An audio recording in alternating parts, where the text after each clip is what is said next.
Hello everyone, this is Sasank Singh and warm welcome to IS Point Best Way of Learning. Dear friends, today we are going to telling you about privatization, निजीकरण। दोस्तों, आज हम आपको एक बेहद चर्चित विषय जो इस समय बना हुआ है वो है निजीकरण। निजीकरण के विषय में आपको हम आज बताने जा रहे हैं। निजीकरण क्या है, इसका क्या अर्थ होता है, इसकी क्या परिभाषा है, इसके क्या लाभ हैं, इसकी क्या हानियां हैं, इत्यादि विषयों के बारे में हम आपको इस वीडियो लेक्चर में बताने जा रहे हैं। दोस्तों, इस वीडियो को आखिरी तक ज़रूर देखिएगा, क्योंकि भारत देश के एक जागरूक नागरिक होने के नाते हमको देश में घटित होने वाली हर एक गतिविधि से रूबरू होते रहना चाहिए। जैसा कि प्राइवेटाइजेशन इस समय एक बेहद चर्चित विषय बना हुआ है, तो हमको आपको इस विषय में इससे जुड़ी हुई समस्त बातों को जानना बहुत ज़रूरी है। तो इस वीडियो लेक्चर में हम आपको बताएंगे निजीकरण का अर्थ क्या है, उसकी परिभाषा क्या है, निजीकरण के उपाय क्या हैं। जैसे निजीकरण के उपाय में आता है स्वामित्व संबंधी उपाय, संगठनात्मक उपाय, कार्य संचालन संबंधी उपाय। निजीकरण का मुख्य उद्देश्य है क्या, निजीकरण के लाभ क्या हैं, निजीकरण की हानियां क्या हैं, और भारतीय अर्थव्यवस्था में निजीकरण की दिशा में कदम क्या है कि अगर निजीकरण होता है तो भारतीय अर्थव्यवस्था कैसे काम करेगी, भारतीय अर्थव्यवस्था की वृद्धि होगी यानी इंक्रीज होगा या डिक्रीज होगा। और हम इस विषय में इस वीडियो लेक्चर में ये भी बात करने वाले हैं कि निजीकरण में कठिनाइयाँ कौन कौन सी आने वाली हैं, कौन कौन सी कठिनाइयों का सामना करना पड़ सकता है यदि निजीकरण हुआ तो। जैसा कि रेलवे का निजीकरण यदि होता है तो रेलवे के निजीकरण से कितना बेनिफिट है, कितना नुकसान है। शिक्षा, स्वास्थ्य एवं पब्लिक ट्रांसपोर्ट के सेक्टर में यदि प्राइवेटाइजेशन होता है तो उससे कितना नुकसान होता है जनता को और कितना फ़ायदा होगा, ये सब कुछ हम इस वीडियो लेक्चर में आपको बताने जा रहे हैं। सो फ्रेंड्स, आइए अब हम स्टार्ट करते हैं। सबसे पहला टॉपिक जो हमारा है वह है निजीकरण का अर्थ। वर्तमान समय में लोकतंत्र का निजीकरण अत्यंत चर्चित विषय बन चुका है। निजीकरण का अर्थ अनेक प्रकार से व्यक्त किया जाता है। अगर संकुचित दृष्टि से निजीकरण का अभिप्राय हम समझें तो सार्वजनिक स्वामित्व के अंतर्गत कार्यरत उद्योगों में निजी स्वामित्व के प्रवेश से लगाया जाता है। यानी कि वह कंपनी जो अभी तक सरकार के अंडर में, यानी कि जिसका संचालन सरकार कर रही थी, जिसकी देखरेख सरकार कर रही थी, उसी कंपनी को किसी प्राइवेट कंपनी के अंडर में कर देना, किसी प्राइवेट कंपनी के हाथों बेच देना, वह निजीकरण कहलाता है। लेकिन अगर हम विस्तृत दृष्टि से निजीकरण के बारे में समझें तो विस्तृत दृष्टि से निजी स्वामित्व के अतिरिक्त, अर्थात स्वामित्व के परिवर्तन किए बिना भी सार्वजनिक उद्योगों में निजी प्रबंध एवं नियंत्रण के प्रवेश से लगाया जा सकता है। एक निजीकरण का अर्थ यह भी है, यानी कि जो अपना गवर्नमेंट सेक्टर है उसके स्वामित्व को न छीना जाए, उसके स्वामित्व को न बेचा जाए किसी भी प्राइवेट कंपनी को। बस प्राइवेट कंपनी को उस गवर्नमेंट कंपनी को संचालित करने के लिए, प्रोडक्शन के लिए और संचालन के लिए एवं मैनेजमेंट के लिए दे दिया जाए। बाकी स्वामित्व गवर्नमेंट का ही रहे, ऑनर्स उसका गवर्नमेंट ही रहे, सिर्फ मैनेजमेंट और संचालन का काम किसी निजी यानी प्राइवेट कंपनी को दे दिया जाए, तो यह भी निजीकरण ही कहलाता है। अगर हम लोग निजीकरण की दोनों विचारधाराओं, जैसे एक है संकुचित और एक है विस्तृत, दोनों विचारधाराओं का अगर हम एनालिसिस करते हैं, अध्ययन करते हैं, तो हमें यही पता चलता है कि निजीकरण को संकुचित रूप से नहीं लेना चाहिए कि पूरी तरीके से गवर्नमेंट, जितनी भी गवर्नमेंट कंपनी है उसको प्राइवेट कंपनी को दे रही है, हैंडल यानी हैंड ओवर कर दे रही है, पूरी तरीके से प्राइवेट कंपनी का ही स्वामित्व हो जा रहा है। ऐसा नहीं, सिर्फ गवर्नमेंट मैनेजमेंट के लिए, संचालन के लिए ही निजीकरण कर रही है, बाकी स्वामित्व तो उसका अगर अपने पास रखती है तो निजीकरण से कोई भी नुकसान नहीं होने वाला है। और हाँ, निजीकरण को अगर हम राजनीतिक दृष्टिकोण से ना लेकर एक समभाव, समरसता की दृष्टि से अगर देखें और ये एनालिसिस करें तो यही पता चलता है कि निजीकरण को विस्तृत रूप में ही देखा जाना चाहिए। यानी निजीकरण एक ऐसी प्रक्रिया है जिसमें क्षेत्र या उद्योग को सार्वजनिक क्षेत्र से निजी क्षेत्र में स्थानांतरित किया जाता है। We can say in other words कि निजीकरण से आशय ऐसी औद्योगिक इकाइयों को निजी क्षेत्र में हस्तांतरित किए जाने से है जो अभी तक सरकारी स्वामित्व, नियंत्रण एवं अधिकार में थीं। यानी कि आप सरल शब्दों में भी समझ सकते हैं कि जो कंपनी अभी तक गवर्नमेंट अपने अंडर में की है या गवर्नमेंट उसका संचालन कर रही है, सारा सब कुछ देख रेख गवर्नमेंट ही कर रही है, उसको किसी भी प्राइवेट कंपनी के हाथों बेच देना ही निजीकरण है।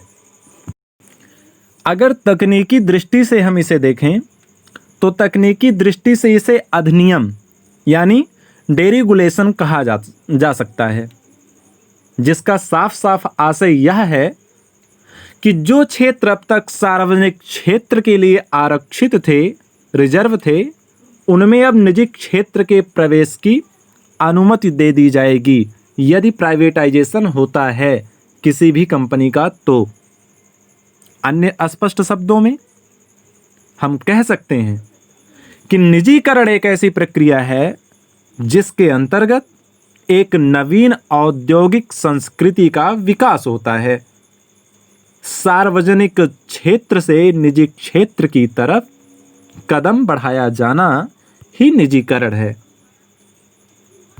तो ये रहा निजीकरण का अर्थ और उसकी परिभाषा। अच्छा, अब बात मन में ये आती है कि आखिरकार निजीकरण की आवश्यकता क्यों हुई। आइए अब हम इस पे आपको बताने जा रहे हैं कुछ ऐसे टॉपिक जिससे कि ये डाउट्स भी आपके क्लियर हो जाएंगे कि प्राइवेटाइजेशन इतना ज़रूरी क्यों हो गया। निजीकरण की आवश्यकता मुख्य रूप से सार्वजनिक क्षेत्र के अकुशल होने के कारण अनुभव की गई। भारत सार्वजनिक क्षेत्र के अधिकतर उद्यम हानि वहन उठा रहे थे। इसका कारण यह था कि सार्वजनिक क्षेत्र के प्रबंधकों को निर्णय लेने की स्वतंत्रता बहुत कम होती है। जैसे कि मान लीजिए कि रेलवे क्रॉसिंग है और उसके ऊपर पुल का निर्माण होना है, ओवरब्रिज का, फ्लाईओवर का निर्माण होना है। तो ये जो रोड का काम है ये NHAI का है, लेकिन है दोनों, रेलवे और NHAI दोनों है गवर्नमेंट की ही कंपनी। लेकिन जब किसी रेलवे क्रॉसिंग पर फ्लाईओवर यानी ओवरब्रिज पुल का निर्माण होना होता है तो उसके लिए NHAI को अलग से अप्रूवल लेना पड़ता है रेलवे से, और जितनी दूर का उसकी रेल क्रॉसिंग का परिसर होता है उतनी दूर का निर्माण जो होता है ओवरब्रिज का, वह निर्माण NHAI ना करा के रेलवे कराती है, जबकि है दोनों ही गवर्नमेंट की कंपनियां।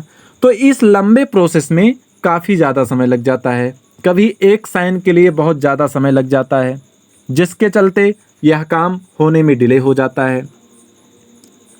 तो यानी कि अधिकार जो भी निर्णय लेना है वह निर्णय लेते समय ये समस्या का सामना करना पड़ जाता है कि पूरी तरीके से सही समय पर सही डिसीजन नहीं हो पाता है।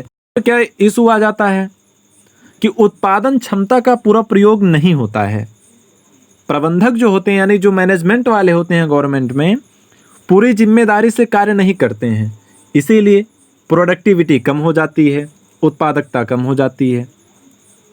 यही सब रीजन है, गवर्नमेंट एम्प्लाई ही रीजन है कि जो आज सार्वजनिक क्षेत्र को यानी गवर्नमेंट सेक्टर को अकुशल बना रहे हैं। अगर अब इसी को प्राइवेटाइजेशन कर दिया जाता है, निजीकरण कर दिया जाता है, तो निजीकरण के फलस्वरूप हमारी जो इकोनॉमी है, इंडियन इकोनॉमी है, इसकी कुशलता में भी वृद्धि होगी, कंपटीशन बढ़ेगा, प्रतिस्पर्धा बढ़ेगी, उत्पादन की गुणवत्ता तथा विविधता में भी वृद्धि हो जाएगी। इससे क्या है कि उपभोक्ताओं को भी विशेष रूप से लाभ होगा। आइए अब हम आपको निजीकरण के तर्क के विषय में बताते हैं। भारत में स्वतंत्रता की शीघ्र पश्चात तथा आर्थिक नियोजन के प्रारंभिक चरण में भारी उद्योगों के लिए काफी बड़ी मात्रा में निवेश की आवश्यकता अनुभव की गई। इसलिए आधारभूत तथा भारी जो उद्योग थे उनकी स्थापना प्राइवेट सेक्टर में ना करके सार्वजनिक क्षेत्र में की गई। समाजवादी की स्थापना के भी सर्वथा अनुकूल था। निजी क्षेत्र के पास ना तो ज़्यादा उतनी इकोनॉमी थी, यानी कि आर्थिक कंडीशन निजी क्षेत्र की उतनी मजबूत नहीं थी जब हमारा देश आज़ाद हुआ। धन का अभाव था, टेक्नोलॉजी का अभाव था। इसलिए यह डिसाइड किया गया कि अभी जो भी कुछ देश की अर्थव्यवस्था को अगर ऊंचाइयों तक ले जाना है तो जो भी है इसको निजी क्षेत्र में ना करके सार्वजनिक क्षेत्र में ही किया जाए। लेकिन विगत कुछ वर्षों में सार्वजनिक क्षेत्र की गुणवत्ता में काफ़ी गिरावट दर्ज की गई, रुग्णता की प्रवृत्ति आ गई, और उससे क्या हुआ कि जो भी इंडस्ट्री है, जो भी उद्योग हैं, इनके भविष्य संदेह में आ गए। जो लोग निजीकरण के विपक्ष में तर्क देते हैं उनका कहना है कि भारत में सार्वजनिक क्षेत्र के ज़्यादातर उद्यम घाटे में हैं, यानी कि सरकारी कंपनियां ज़्यादातर घाटे में हैं। अब जैसे बीएसएनएल कंपनी को ही ले लीजिए। बीएसएनएल कंपनी सरकारी कंपनी है और ये काफ़ी दिनों से घाटे में चल रही है। अब इसका रीज़न क्या है कि सरकारी कर्मचारी को काम नहीं करना चाहते हैं। किसी को भी गवर्नमेंट जॉब जब मिल जाती है तो वह गवर्नमेंट जॉब को अपने पिता की संपत्ति समझने लगता है और ढंग से काम नहीं करता है। बीएसएनएल के जो सब्सक्राइबर हैं, जो यूजर्स हैं, आज उनको नेटवर्क की समस्या, कॉल डिस्कनेक्टिंग की बहुत सारी प्रॉब्लम्स को फेस करना पड़ता है। क्यों? क्योंकि जो इनके टावर एक्सचेंज हैं वहाँ पर प्रॉपर तरीके से नेटवर्क की फैसिलिटी नहीं प्रोवाइड कराई जा रही है। जब तक इलेक्ट्रिसिटी वहाँ रहती है तब तक टावर्स मोबाइल में रहते हैं, और जैसे ही लाइट जाती है वैसे ही लोगों के मोबाइल फ़ोन्स में टावर नहीं आते हैं। इसी जगह पर अगर हम देखें, जो प्राइवेट कंपनियां हैं, जियो हैं, वोडा हैं, एयरटेल हैं, आइडिया हैं, इन लोगों की सर्विस देखिए। इनकी सर्विस से पब्लिक भी सेटिस्फाई है और इनकी सर्विस का ज़्यादा से ज़्यादा लाभ उठा भी रही है। तो इससे क्या हुआ, ये समझ में पूरी तरीके से आ रहा है ना कि गवर्नमेंट कंपनी से पब्लिक सेटिस्फाई नहीं है। गवर्नमेंट कंपनियां आज एकदम लाचार हो गई हैं। आज घाटे में क्यों हैं? क्योंकि उनसे पब्लिक सेटिस्फाई नहीं है, पब्लिक को सर्विस नहीं दे पा रही है, इसलिए पब्लिक उनकी तरफ नहीं अग्रसित हो रही है, उनकी सेवाएं नहीं ले रही हैं। तो ये स्वाभाविक बात है कि वह कंपनी घाटे में जाएगी। और जहाँ से पब्लिक, जहाँ से आम जनता जिससे भी सर्विस लेगी उसको उसके बदले में पैसा देगी, तो वह कंपनी मुनाफे में ही रहेगी, उसका बेनिफिट ही होगा। आज देख लीजिए कि जो प्राइवेट कंपनियां हैं टेलीकॉम सेक्टर में, इनके कस्टमर केयर को आप एनी टाइम 24 आवर्स चाहे जब कॉल करिए, किसी भी समस्या को लेकर के आपसे रिस्पेक्ट से बात भी करते हैं, और आपकी जो भी प्रॉब्लम्स रहती है उसको रिजॉल्व करने के लिए वो हमेशा तैयार भी रहते हैं। लेकिन उसी जगह आप किसी भी गवर्नमेंट सेक्टर में जाइए, कोई भी काम आपको कराना हो, वहाँ सरकारी कर्मचारी वो हैं, लेकिन फिर भी आपको उनको घूस देना पड़ता है और काम कराने के लिए उनके पीछे पीछे टहलना पड़ता है। फिर भी काम हो जाएगा ये भी डिसाइड नहीं रहता है, कन्फर्म नहीं रहता है। तो प्राइवेट सेक्टर में सर्विस भी है, ये अलग बात है कि थोड़ा पैसा ज़्यादा लग रहा है, या कभी कभी ऐसा भी होता है कि पैसा कम में भी काम हो जाता है। पब्लिक ये चाहती है कि हमको सारी सुविधाएं इजी वे में मिल जाएं, उसके लिए हमको कुछ भी पे करना पड़े, और यही गवर्नमेंट सेक्टर में नहीं है। सर्विस तो है लेकिन वह आम जनता तक पहुंच नहीं रही है। जब सरकार किसी सरकारी कंपनी को प्राइवेट कंपनी के हाथों बेच देती है तो सबसे पहला फायदा होता है प्राइवेट कंपनी को सेल रेवेन्यू का। अर्थात जब सरकार किसी प्राइवेट कंपनी को अपना स्वामित्व बेच देती है तो काफ़ी सारा मुनाफा होता है। जो पैसा मिलता है सरकार को, वह सरकार यानी उस पैसे को सरकार जन कल्याणकारी कार्यों में लगाती है। अर्थात सरकार को फिर उस कंपनी के लिए अलग से बजट निकालने की आवश्यकता नहीं रहती। जैसे मान लो अगर रेल का निजीकरण होगा तो सरकार को फिर अपने बजट में जो बजट सरकार निकालती है, उस बजट में रेल के लिए अलग से बजट देने के लिए, अलग से पैसा देने के लिए कोई भी ज़रूरत नहीं पड़ेगी। इससे क्या होगा, सरकार का बोझ कम हो जाएगा और वही पैसा जो सरकार रेल बजट के लिए लगाती थी, उसी पैसे को सरकार जन कल्याणकारी कार्यों के लिए लगाएगी, जिससे पब्लिक को बेनिफिट होगा। इसके अलावा जब सरकार किसी कंपनी को किसी निजी कंपनी के हाथों बेच देती है तो उस कंपनी की इफ़िशियंसी भी बढ़ जाती है, क्योंकि जब कंपनी सरकारी थी तो उसका लक्ष्य था लोक सेवा करना। लेकिन जब वही कंपनी प्राइवेट हो जाती है तो उसका उद्देश्य हो जाता है कि लोगों को सेवा तो प्रोवाइड कराना और उसके साथ ही साथ अधिक से अधिक मुनाफा भी कमाना। क्योंकि कोई भी प्राइवेट कंपनी होगी तो लॉस में आकर के वो काम नहीं करेगी, वह लोगों को सस्ते में सेवा तो प्रदान करेगी ही, और उसका लक्ष्य रहेगा कि हम अधिक से अधिक मुनाफा भी कमाएं। तो उसमें जब कोई कंपनी सरकारी होती है तो उसमें कार्य करने वाले जो कर्मचारी होते हैं वो ज़्यादा मोटिवेट होकर काम नहीं करते हैं, उतना सीरियस होकर के काम नहीं करते, क्योंकि उनके लिए लोक सेवा कोई ज़्यादा मोटिवेशन नहीं रह जाता है। लेकिन जब उसी कंपनी को प्राइवेटाइज कर दिया जाता है तो उस कंपनी का एक ही लक्ष्य रह जाता है कि बढ़िया से बढ़िया यानी अच्छी से अच्छी सुविधा आम जनता को प्रदान करना और अधिक से अधिक मुनाफा कमाना, बेनिफिट कमाना। और वो कंपनी अपने कर्मचारियों को इंसेंटिव भी देती है।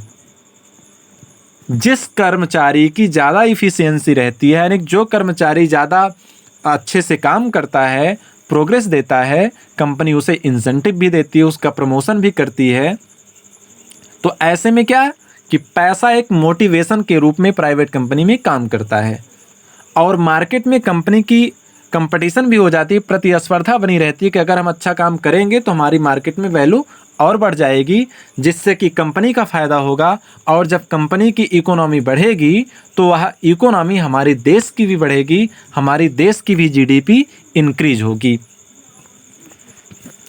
इसके अलावा जब कोई सरकारी कंपनी प्राइवेट के हवाले कर दी जाती है तो लाल फीताशाही का अंत हो जाता है। लाल फीताशाही का मतलब ये है कि जैसे अभी सरकारी कंपनी में क्या है कि कोई भी काम, किसी भी प्रोजेक्ट को करवाना है तो उसके लिए एक साइन करने के लिए महीनों गुजर जाते हैं और साइन नहीं हो पाते हैं।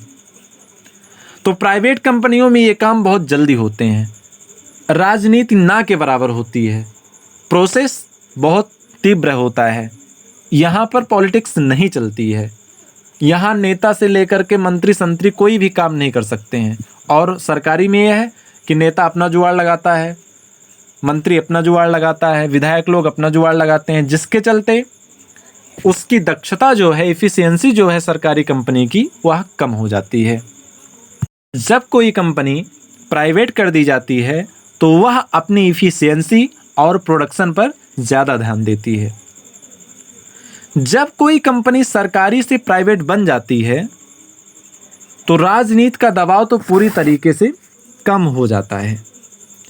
लेकिन अगर वहीं सरकारी कंपनी की बात करें तो सरकारी कंपनी का कोई लॉन्ग टर्म विजन नहीं होता है, क्योंकि एक सरकार 5 साल के लिए मान लीजिए आती है तो वह 5 साल में पूर्ण होने वाले कार्यों की तरफ ही ध्यान देती है, क्योंकि 5 साल के बाद ये डिसाइड नहीं रहता कि फिर से यही गवर्नमेंट आएगी। लेकिन जब वही कंपनी प्राइवेट कर दी जाती है तो वह लॉन्ग लाइफ टर्म विजन की तरफ ध्यान देती है। आइए अब हम आपको निजीकरण के उद्देश्य के बारे में बताने चल रहे हैं।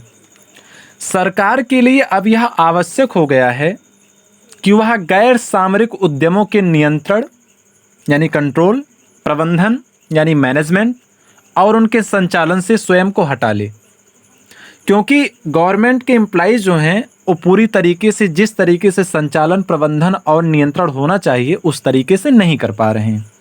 इसलिए अब ये सरकार सोच रही है कि हम अपना स्वामित्व इससे हटा लें। अपना स्वामित्व तो बना रहे लेकिन प्रबंधन, संचालन और नियंत्रण जो है इसको हम हटा लें, और उसी पैसे को, जो पैसा गवर्नमेंट देती है, बजट जो निकालती है किसी भी सरकारी कंपनी के लिए, उसी बड़ी धनराशि को, सार्वजनिक क्षेत्र वाली धनराशि को ही पब्लिक सेक्टर में लगाना, जहां समाज की प्राथमिकता में सर्वोपरि है। जैसे सार्वजनिक स्वास्थ्य के लिए वही पैसा लगा देना, परिवार कल्याण के योजनाओं में उसी पैसे को यूज करना, प्राथमिक शिक्षा तथा सामाजिक और आवश्यक जो आधारभूत संरचनाएं हैं उस क्षेत्र में पैसे को लगाना।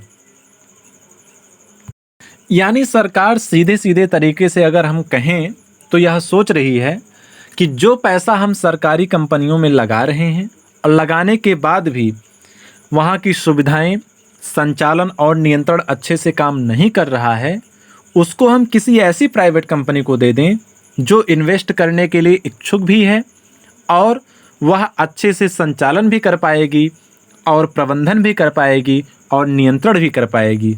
और मैं उसी पैसे को, यानी मैं का मतलब सरकार उसी पैसे को, जो पैसा उसमें लगाती थी कंपनी में उस प्रोजेक्ट के लिए, उसी पैसे को अगर आम जनता के लिए लगाती है तो पब्लिक भी खुश रहेगी और देश समृद्ध भी रहेगा, खुशहाल भी रहेगा। तो हम ये कह सकते हैं कि निजीकरण अगर एक तरफ फायदेमंद है तो कहीं ना कहीं थोड़ा बहुत नुकसानदायी भी है। उसकी हानियां क्या हैं वो भी मैं आपको आगे बताऊंगा। अब आइए हम आपको बताते हैं कि निजीकरण से लाभ क्या क्या हैं। मैं जो भी लाभ बताने जा रहा हूं ये सब संभावित लाभ हैं, यानी कि ऐसा ऐसा हो सकता है। मैं कोई भविष्यवाणी नहीं कर रहा हूं, एक अनुमान लगा करके ही आप लोगों को समझाने के लिए बता रहा हूं।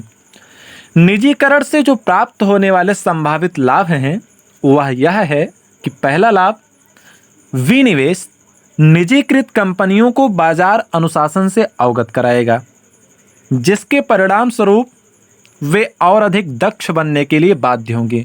यानी कंपनियां ये देखेंगी कि मार्केट में डिमांड क्या है और उसी डिमांड के हिसाब से कंपनी काम करेगी, अधिक दक्ष बनेगी और वित्तीय और आर्थिक बल पर वो काम करेगी।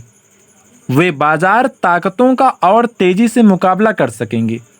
यानी कि जो इंटरनेशनल मार्केट है, जो कंपनी अपनी इंडिया में काम करेगी वह बाहर की इफ़िशियंसी जब देखेगी कि वो कंपनी इतना ज़्यादा प्रोडक्टिविटी दे रही है, इतना ज़्यादा प्रोग्रेस कर रही है, तो हम क्यों नहीं कर रहे हैं, तो वह टेक्नोलॉजी पर भी बल देगी।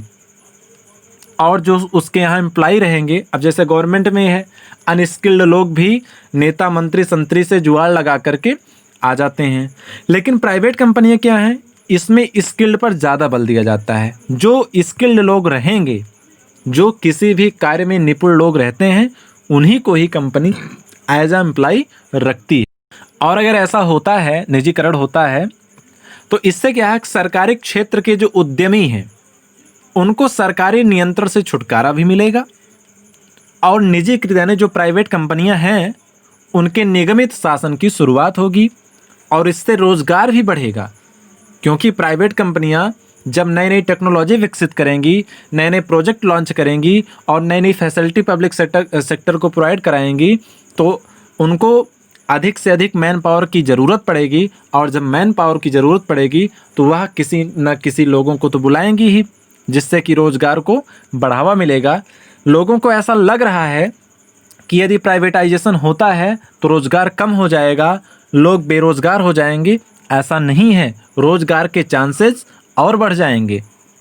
निजीकरण यदि होता है तो निजीकरण के परिणाम स्वरूप जो प्राइवेट कंपनियां रहेंगी उसमें छोटे छोटे इन्वेस्टर रहेंगे, और छोटे छोटे जो इन्वेस्टर रहेंगे वो पैसा लगाएंगे, वो अपना शेयर लगाएंगे और उससे उनको बेनिफिट मिलेगा। जब किसी भी अगर प्रति व्यक्ति आय बढ़ती है तो ऐसा नहीं कि सिर्फ प्रति व्यक्ति आय बढ़ रही है, प्रति व्यक्ति आय बढ़ने के साथ साथ हमारे देश की इकोनॉमी भी इंक्रीज होगी। तो प्राइवेटाइजेशन करने से हमारे देश की इकोनॉमी भी अच्छी होगी, वृद्धि होगी, समृद्ध होगी।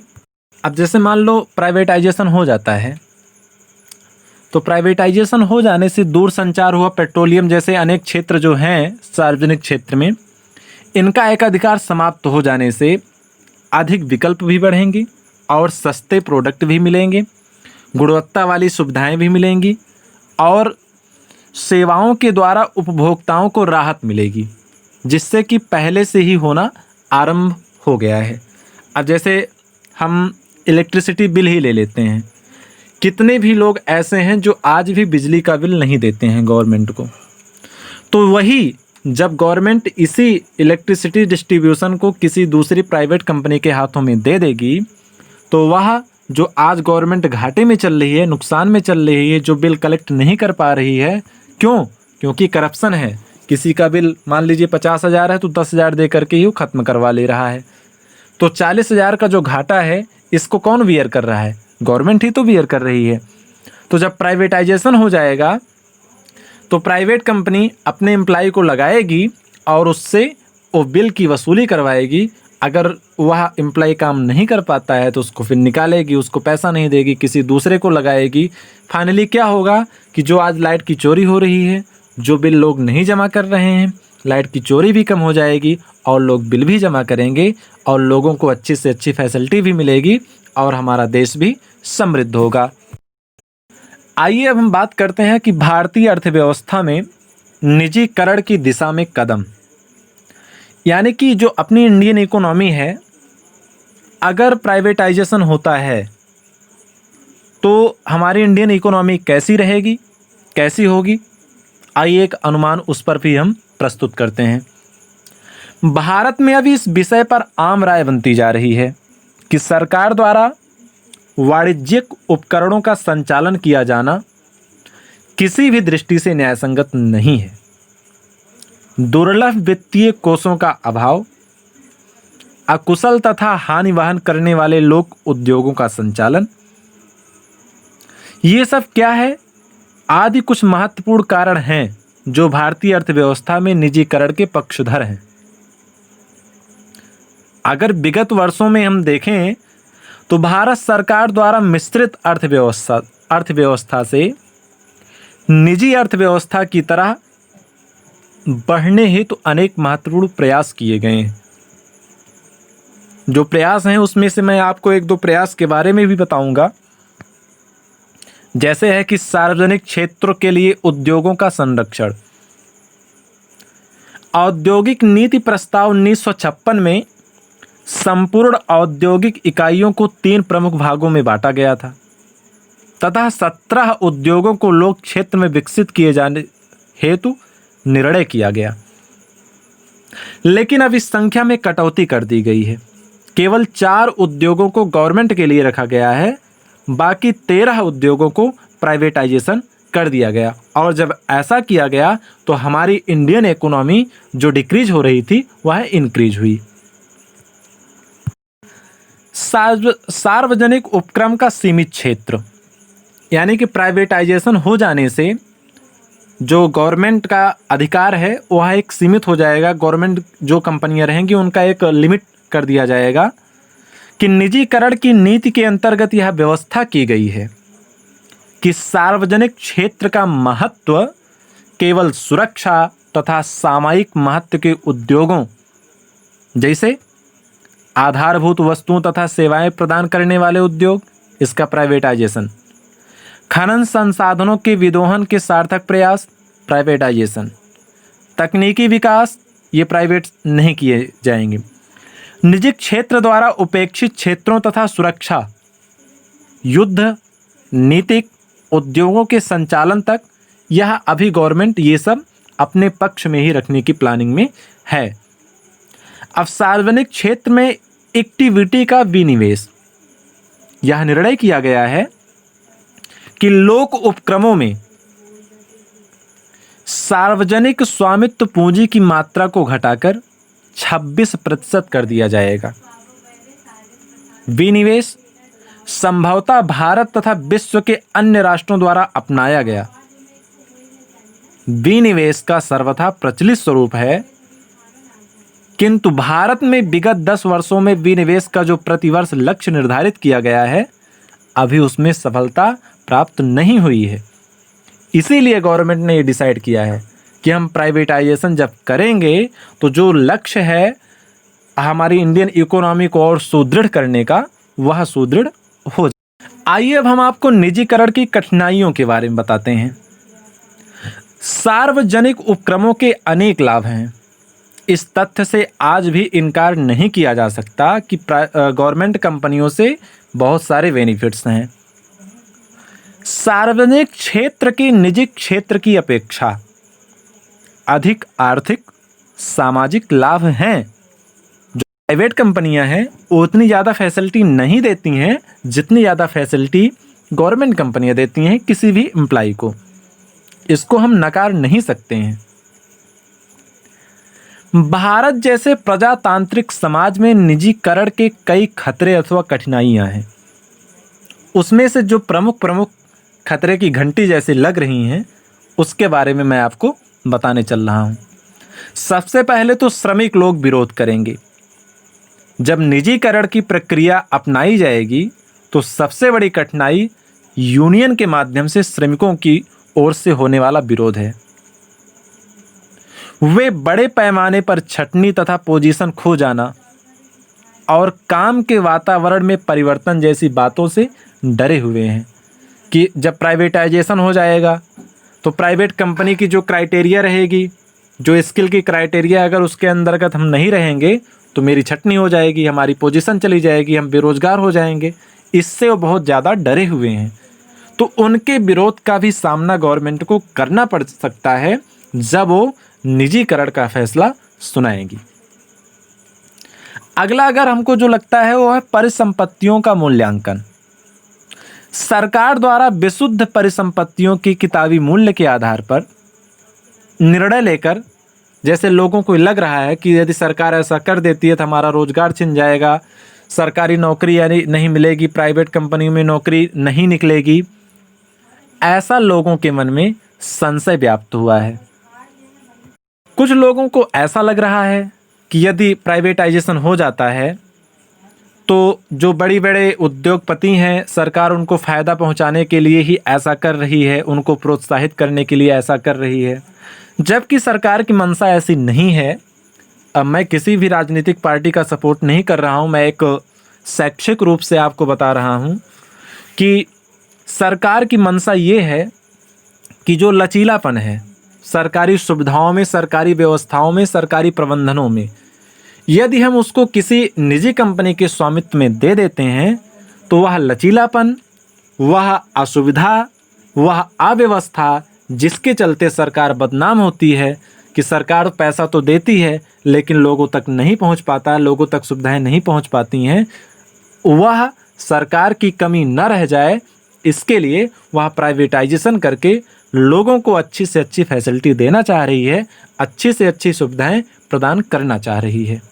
तो ये सारी कठिनाइयां हैं जिसका गवर्नमेंट को फेस करना पड़ सकता है जब वो प्राइवेटाइजेशन की घोषणा करेगी तब।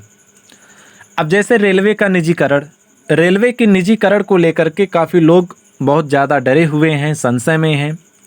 तो अब हम आपको ये बताने जा रहे हैं कि यदि रेलवे का निजीकरण होता है तो कितना उससे बेनिफिट है, कितना उससे लॉस है। आइए अब हम उसके बारे में डिस्कस करेंगे।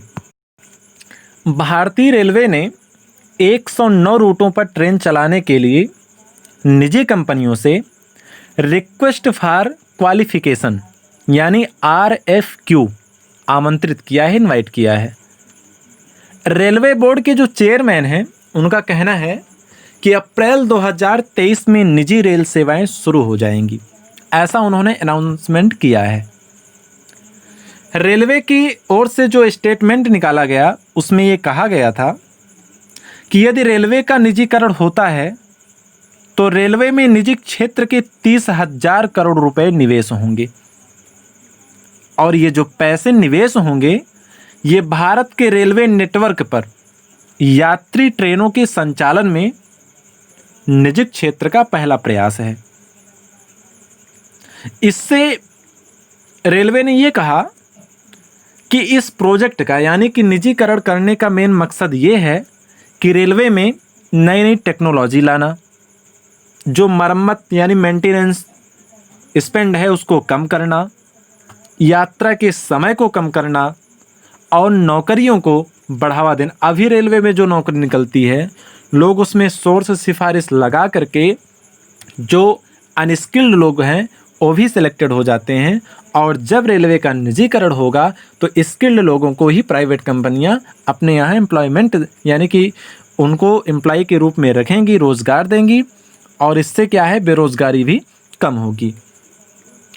निजीकरण के इस प्रयास के अंतर्गत रेलवे के 109 रूटों पर 151 रेलगाड़ियां शुरू की जानी हैं। रेलवे के मुताबिक प्रत्येक ट्रेन में कम से कम 16 कोच होंगे यदि रेलवे का प्राइवेटाइजेशन किया जाता है तब। और रेलवे ने यह भी क्लियर किया है, जैसे जो लोगों के मन में डाउट है कि पूरी तरीके से रेलवे प्राइवेटाइज हो जाएगी, ऐसा नहीं है। रेलवे ने ये कहा है कि सिर्फ रेलगाड़ियों का उत्पादन भारत में ही होगा।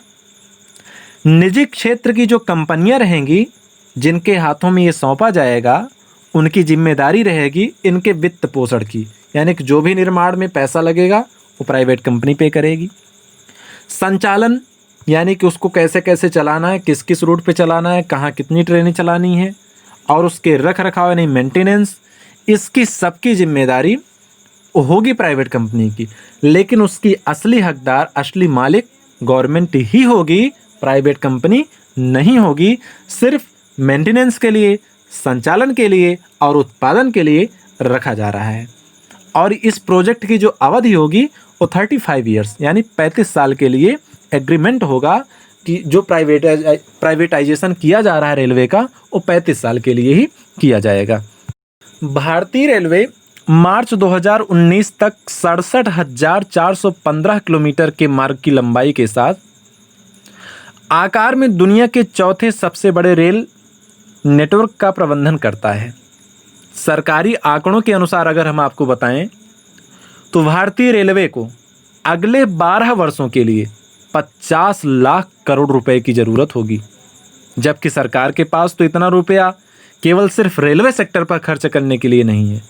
लेकिन जब यही रेलवे किसी प्राइवेट कंपनी को दी जाएगी तो उसका सिर्फ एक एम रहेगा कि हमको रेलवे को और आधुनिक बनाना है और टेक्नोलॉजी से इसको आगे बढ़ाना है और सभी सुविधाओं से लैस करना है, तो वह खर्च कर देगी। क्योंकि गवर्नमेंट के पास तो एक ही काम है नहीं, बहुत सारी सुविधाएं देनी है, बहुत सारे सेक्टर हैं, तो इसलिए वो इसको प्राइवेटाइजेशन करने के लिए सोच रही है। प्रेजेंट में देश में 13,000 ट्रेनें चल रही हैं और डिमांड और सप्लाई के बीच समानता लाने के लिए 7,000 ट्रेनें और चलाई जाएंगी। वर्तमान में इन ट्रेनों का रेगुलेशन और मैनेजमेंट इंडियन रेलवे ही करता है, लेकिन जब प्राइवेटाइजेशन हो जाएगा तो मैनेजमेंट का काम प्राइवेट प्लेयर्स के हाथ में चला जाएगा। रेलवे ने ये साफ साफ स्पष्ट शब्दों में कहा है कि जो 35 साल के लिए हम प्राइवेट कंपनी को देंगे उसमें हम ड्राइवर और गार्ड इंडियन रेलवे के ही होंगे। सिर्फ उनका काम ये रहेगा कि भारतीय रेलवे को ट्रांसपेरेंट राजस्व प्रक्रिया के माध्यम से वह मैनेजमेंट देखेगा, संचालन देखेगा और मेंटेनेंस देखेगा, और नई नई टेक्नोलॉजी से कैसे और उसको सुविधाओं से लैस करना है, इन सब का काम प्राइवेट कंपनियां करेंगी। यानी पूरी तरीके से रेलवे प्राइवेटाइज नहीं होगा। आइए अब हम आपको बताते हैं कि रेलवे के निजीकरण से लाभ और नुकसान क्या हैं। सरकार का तर्क है कि निजी भागीदारी के तहत बनने वाली सभी ट्रेनें मेक इन इंडिया प्रोजेक्ट के तहत बनेंगी, जिससे क्या होगा, रोजगार पैदा होगा, जो कि एक बहुत छोटा तर्क है, क्योंकि ट्रेनें बिना निजी सेक्टर को दिए बिना भी मेक इन इंडिया प्रोजेक्ट के तहत बन सकती हैं।